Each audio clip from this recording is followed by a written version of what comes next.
This is Matthew Kratter's Bitcoin University, and I want to welcome you to the first annual Toxic American Bitcoin Saturday. We're going to try not to get too jingoistic, but we are celebrating the U.S.'s new strategic Bitcoin reserve, beginning with how it's going to be held. Where's the Bitcoin going to be held? Will it be held among several addresses? My suggestion is that Barron Trump is going to keep it on a cold card under his bed at Mar-a-Lago. Those Aaron Upol 3768 points out here, there's another possibility. It could be in Trump's freezer under the frozen nuggets, the coldest of cold storage. Sagars Riva says here, it's disgusting that scam pre-mined coins are part of this reserve. That's why Bitcoin dumped even after its inclusion. Everyone knows Trump is scamming the country. There's nothing to be happy about here. My response, scam coins will be held in a separate stockpile, not in the strategic Bitcoin reserve. I don't think you actually watched the video. This is important as well because all the altcoins in this stockpile can be sold, whereas the strategic Bitcoin reserve is marked as not ever to be sold. If they need a budget neutral way to buy some more Bitcoin, of course they could sell these shipcoins. As Bitcoin as well points out here, this should be obvious, but for those to whom it is not, you don't authorize the secretaries of the Treasury and Commerce to develop budget neutral strategies for acquiring additional Bitcoin, meaning strategies that don't increase the U.S. budget deficit. You don't do this unless those strategies have already been debated, agreed upon, and made ready for execution. So I think people who are fading the idea that the strategic Bitcoin reserve in the U.S. is going to buy more Bitcoin are completely wrong. I believe it definitely will be buying Bitcoin. One budget neutral way of doing this, as Max Kaiser points out here, would be to sell America's strategic cheese reserve, billions of dollars of cheese stored in the limestone mines in Missouri. So that's one easy way to convert cheese into much better cheese.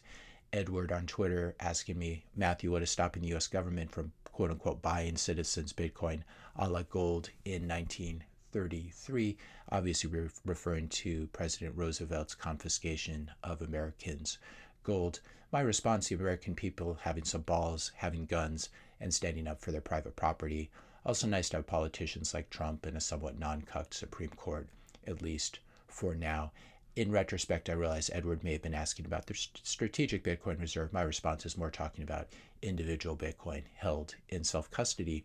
And if you don't have the Second Amendment, it can make it much more difficult to hodl. So this is one thing that's very important about America becoming more of a Bitcoin country. We have the Second Amendment, we have the First Amendment, and Bitcoin fits perfectly between these two. A lot of comments saying something like an executive order from the next administration could reverse the strategic Bitcoin reserve. I agree with that, and my response to most of these comments was this. That's why it's important to follow this up with legislative action. We have Senator Cynthia Lummis with a Bitcoin bill that may be passed. On the other hand, this might not be necessary. My projection in 4 years from now, the American people may be putting huge pressure on the Democrats, on Republicans, on independents, on anyone who's running, not to dump the Bitcoin in the strategic Bitcoin reserve and let our geopolitical rivals like China and Russia scoop it up instead. And I went on to further say all political parties that want to succeed are going to need to become pro-Bitcoin in this decade.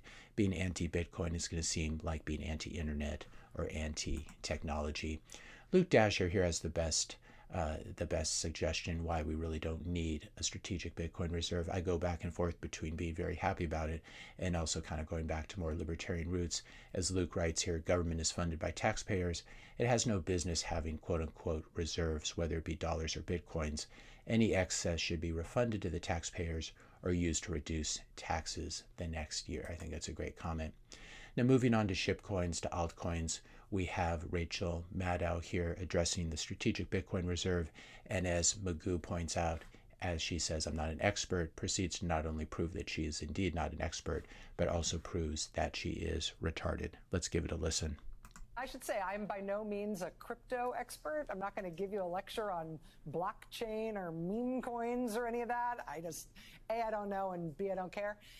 But I do think it's worth looking at this crypto thing a little bit, only because it is a deeply, deeply old-fashioned, simple scam at this point, which points right to the White House. News from the White House tonight really gives us no choice. You have to look at it. Hopefully, the broad strokes of crypto trading are not complicated. It's like when there was the Beanie Baby craze in the late 90s. People started I should say I'm by. Now, Rachel Maddow is indeed stupid and obnoxious, comparing Bitcoins to Beanie Babies. She hasn't done any research whatsoever. And it's so embarrassing to see a talking head in 2025 who doesn't understand the first thing about Bitcoin. But I am sympathetic to one thing, and that is the fact that the scam coiners, the altcoiners, the shipcoiners have really muddied the water. So when we have this public discussion, this public conversation about Bitcoin, of course, crypto and meme coins and scams gets mixed in. And this is, of course, one problem. And Trump hasn't done a very good job launching his own meme coin, of course, contributes to this confusion, which is unfortunate. But I would refer people like Rachel Maddow and her audience of liberal women over the age of 75, because I think that's the only people who watch her anymore based on the statistics I've seen. I'd refer all of them to this video, Does Bitcoin Have a Use Case? And it does indeed have many, many use cases beyond being a speculative asset. Now, moving on to shitcoins, moving on to altcoins. This was a tweet from yesterday in response to the fact that Ripple co-founder Chris Larsen, this is the company that created and issued XRP, Ripple co-founder Chris Larsen lost roughly $150 million worth of crypto because he used the password manager LastPass to store his private keys. And as I said here, even the XRP army generals are retarded, not just the XRP army itself. Obviously, you never want to store your private keys in a hot environment, in an internet connected environment. And of course, LastPass was a centralized password manager that was hacked. So perhaps use something like Bitwarden instead for your passwords, but definitely do not store your Bitcoin private keys in a password manager or anywhere online, even if it's encrypted. Pierre Rochard taking a further dig here at the XRP army, which they definitely deserve. XRP army in disbelief. Ripple sells XRP as revenue and operating cash inflow. This is their main business model. They printed up their own private money and they dump it on noobs in the market.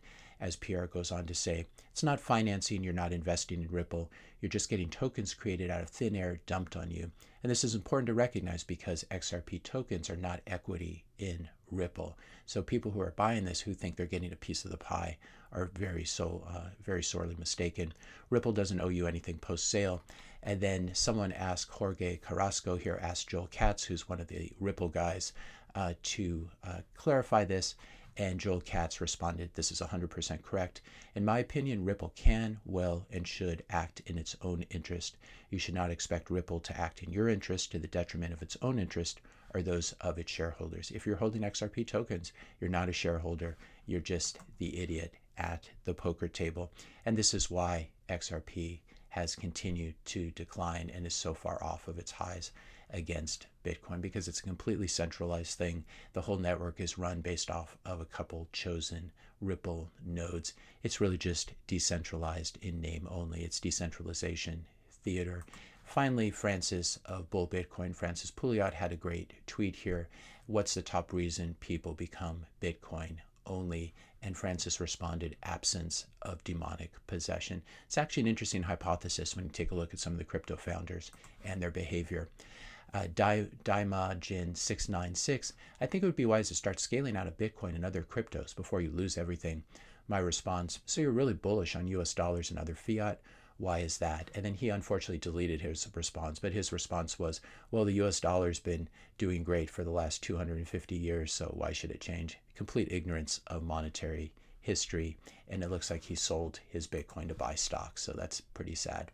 Farnio asking, this may be a new question, but how did the term shipcoin come about? I understand that the P replaces the T. My response, I started saying it in 2020 when my kids started watching my videos during the lockdowns.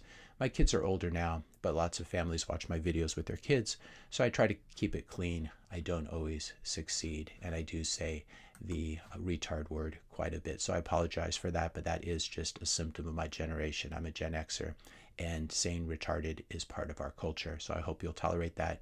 Here's another great meme. This country is full of stupid and uneducated people. The necessary conclusion, wouldn't that mean the Department of Education has failed?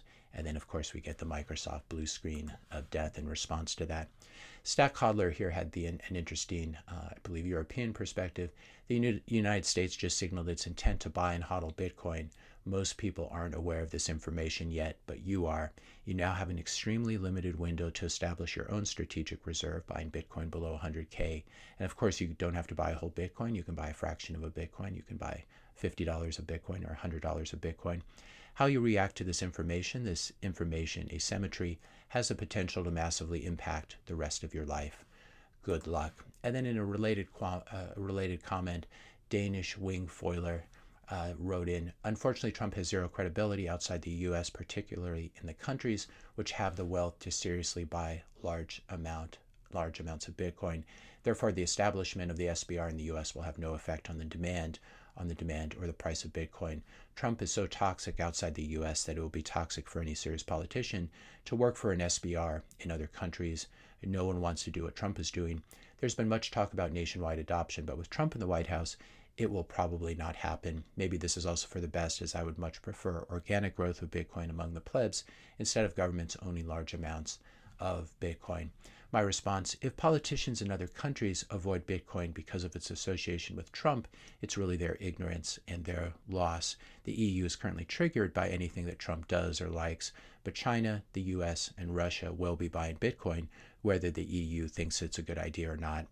Glad that you were able to get some Bitcoin in 2020. And then finishing up with another tweet, another post from Stack Hodler. If you're a nation state and you aren't a fan of US hegemony, and then I guess this would apply to Europe at this point in the EU, you better start stacking Bitcoin like your next 100 years depends on it in before the EU bans themselves from Bitcoin instead, because of course you can never ban Bitcoin. All you do is you prevent yourself from getting Bitcoin by passing laws against it. Private citizens will still find ways to earn and buy it though, but what you end up doing is really just hurting your country or hurting your union. If you enjoyed this video, be sure to hit the subscribe and like buttons. Hit the notification bell if you want to be notified when I publish my next video, and let me know your questions and comments in the comment section below. Thanks a lot for watching, and I'll see you in the next video.